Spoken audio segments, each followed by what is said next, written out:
Заврши ридско-брзинската трка Пониква 2, која после два пати одолжување се одржа вчера на 1 октомври. Имаше пријавено 29 кандидати од Македонија, распоредени во 6 категории, па се одржаа и двете предвидени трки. Во главниот пласман на првата трка првопласиран беше Слободан Трајковски, кој патеката ја помина за време од 3 минути 34 секунди и 79 стотинки и за секунда побрзо со своето возило Застава Југо ја заврши и втората трка. Во својата категорија Е1 на 2000 кубни сантиметри, втор заврши кочанчанецот Дејан Манасиев со време од 3 минути 41 секунда и 50 стотинки или трет во генералниот пласман. И се најде веднаш зад првопласираниот Кимовски Димитри кој заврши за 3 минути 37 секунди. Додека се возеше трката, патниот правец кон Пониква беше затворен за сообраќај.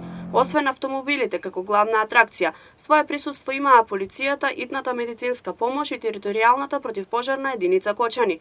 Подготвеноста на патеката ги задоволуваше сите потребни услови за реализација на трката и истата се возеше од градската депонија до местноста Пажиџиково. Трката беше во организација на клубовите Про Спорт и Перформанс од Скопје со поддршка на Автомобилистичката федерација на Македонија.